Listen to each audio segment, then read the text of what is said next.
Welcome and thank you so much for joining me for our first flipped classroom video together for second semester. So just a review for any new students joining us this semester, some kind of general strategies to make sure we're successful while we're watching these videos. First off, when you're watching the video, please make sure to have the note packet in front of you, okay? Because you need to have the note packet out and actually engaging in the notes. So as I'm doing work on the board, you should be copying that work into your note packet. Another piece of advice is please always have a calculator handy with you because throughout the semester there'll be some points that I'm flipping back and forth between the notes and then showing you the calculator of how I'm typing things in. The best way for you to become familiar with how to type it in yourself is you following along in that process. So again, always have a calculator with you too, and then if there's anything in the notes that confuses you, okay, anything that you want to ask me, please make sure to highlight that, circle that in your notes so the next day in class you're able to ask me those questions and get everything clarified that you may need to be successful doing the practice work. All right, so today we're starting off nice and easy. Today we're just going to review how to simplify expressions using rules of exponents. This is something you guys learned back in the 8th grade, revisited back in 9th grade Expo. You've already been using some of these strategies even throughout Algebra 2.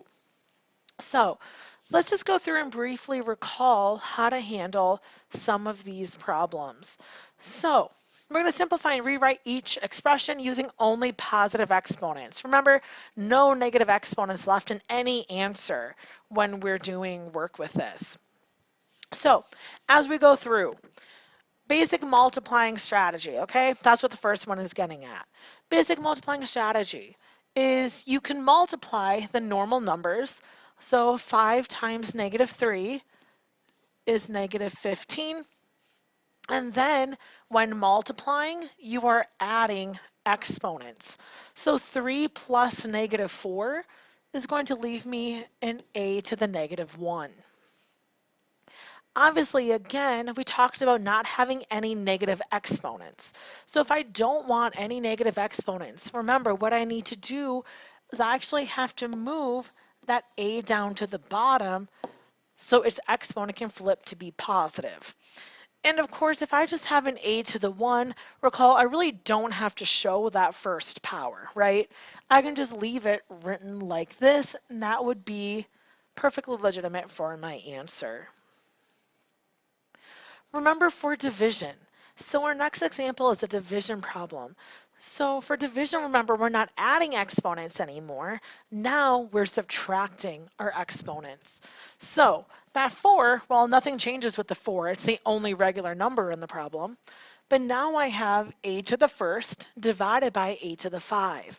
So 1 minus 5 is a negative 4. Now, another thing that you may remember is if I know I'm getting a to the negative 4, I know that inevitably I'm going to end up moving it to the bottom. So feel free, you can decide to put it on the bottom right away, rather than having to write out 2 separate steps with a negative exponent and then simplifying. If you know you're getting a negative exponent, you can just decide to move it down there right away. B to the 6 divided by b to the 1. 6 minus 1 leaves me a b to the 5. And then c to the 3 divided by c to the 3. When I have the same thing, top and bottom, remember that's just going to cancel off and give me 1. And of course, I never really have to show multiplying by 1. Right? And so that will give us the answer to the second one. Moving right along to our third problem. So here I give you a piece of advice, okay? So remember, there's various ways you can go about solving these problems, but sometimes certain ideas can make it easier than others. The idea I'm going to give you in this one is simplifying inside the parenthesis often ends up in a much easier situation, all right? So let's clean up the inside of that parenthesis first. So 3 divided by 5, I can't simplify that at all, correct? That's not going to be able to reduce whatsoever. However, x squared divided by x to the first. 2 minus 1 is going to leave me an x to the 1 up on top. For the y's, y to the first divided by y to the negative 2. So here, y to the first, y to the negative 2. So 1 minus a negative 2, okay? If you're good at that, subtracting a negative is the same thing as adding.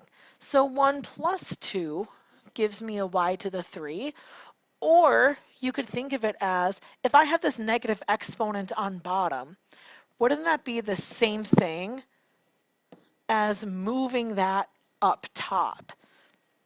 That's another way to see where that 3 is coming from. You could visualize taking that negative 2, up top it'll have a positive exponent. That is another visual of how you can obtain y to the 3. Then for the z's, z to the 5 divided by z squared is going to leave us z to the 3. So I've cleaned up everything on the inside that I can. So now let's focus on that exponent. So now that whole parenthesis is being taken to the power of 2. The power of 2 is going to influence everything that is within those parentheses. So 3 to the second power, 3 squared is going to be 9. Then x squared is obviously just x squared. Y cubed squared. So remember, this is a power of a power circumstance. So this is not adding those exponents together. When I have a power of a power, I am actually multiplying my exponents. So that's going to become a y to the 6th. Same thing with a z. Z cubed squared. Power of a power. So I multiply my exponents. Then on the bottom, 5 squared is going to give me 25. And there's your answer. All right, for this next one, I'm going to show you a strategy, well, 2 strategies on how you could look at this, okay? So I'm going to erase this because I'm going to need a little bit of space here. So for this next one, I see a power of a power, right? So when I have that power of a power, we're talking about multiplying exponents. We're going to take that square and apply it to everything inside the parenthesis. So negative 4 squared. Well, remember, when we're squaring something, it becomes positive.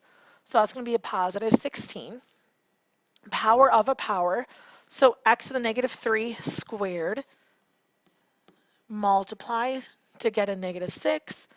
Y to the 5 squared, power of a power, so I multiply and get that. And then obviously I can't leave my x to the negative 6 in my answer. So remember, to alleviate that, I need to move that down to get a positive exponent. Or, now some of these have multiple ideas. So here, what if I wanted to clear up that negative exponent right away?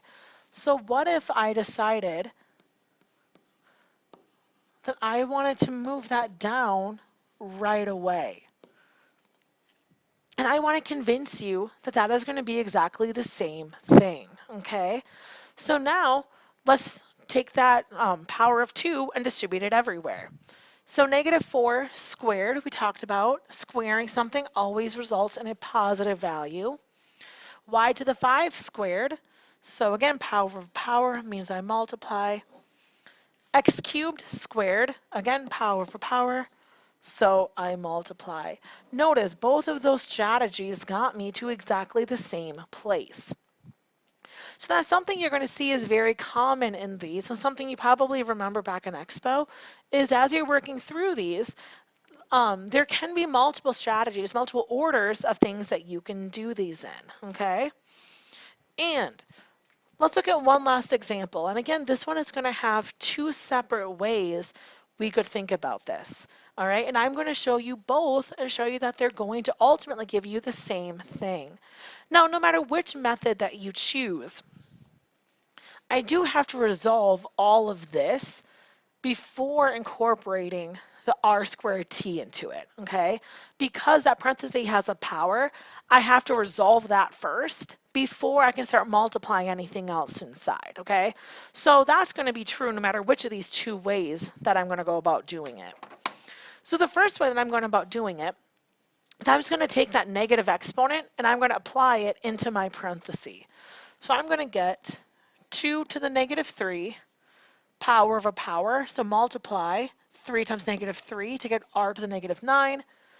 For the t's, again, power of a power. Negative 5 times negative 3 will give me a positive 15. Okay? R squared t. All right, now I'm going to start multiplying things together. Okay? So, for example, the r to the negative 9 and r squared. Because I'm multiplying, I can add those exponents together and get an r to the negative 7. Same thing with the t's, t to the 15, t to the first. Because I'm multiplying, I can add those powers together, get a t to the 16. Now I see some things with negative exponents. So I'm going to move those things down. So I'm going to call this 2 to the positive 3, r to the positive 7 down there. And then, of course, 2 to the 3, 2 to the third power is simply, oh, there we go, is simply 8. And so this is what I'm ultimately going to get. Now, I do want to show you again that there is another method, another order of things you could do to still get you to the same answer, all right? And the cool thing is you get to pick which one that you use. So, what if inside that parenthesis, I wanted to alleviate that negative exponent first, okay? So maybe some of us want to say, oh, if I just move that t to the 5 down, I've alleviated that negative exponent. Okay, and you'd be exactly right. That would alleviate that negative exponent for you. Then some of you might say, well, here's another negative exponent.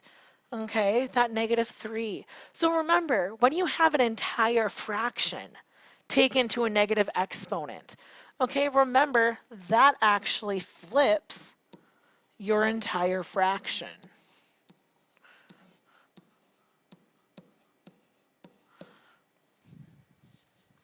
All right, so now, right off the bat, if I decide that I choose to alleviate all of those negative powers, now I'm only dealing with positive powers from here on out.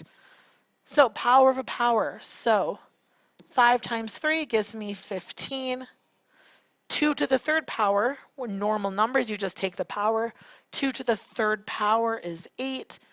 R cubed, cubed again, power of a power, gives me that. And I have this.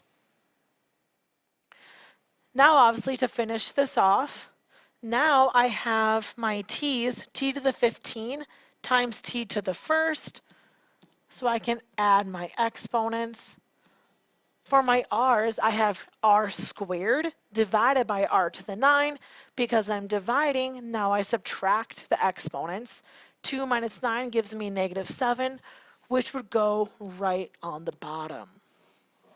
And notice you get exactly the same thing, okay? So again, the point of showing you that is to show you that you can do this in multiple orders and it's not wrong, okay? You can get to the answer various different ways, whichever way resonates better with you, whatever you're more comfortable with, feel free to do. If you like working with negative values or if you just want to get rid of the negatives right away, whatever works for you is an appropriate strategy. So I want to thank you for your time. Now, something you're going to notice at the end of every video, I have a little summary for you, okay? And the summary is for you to jot down the key points that you want to remember from this video. All right, so right now, take a moment, jot down a couple of notes that you want to keep fresh in your mind, things you think are important from this section. And then after every video, once you've done that, then just always be prepared to come back and do your practice work with me. So again, thank you for joining.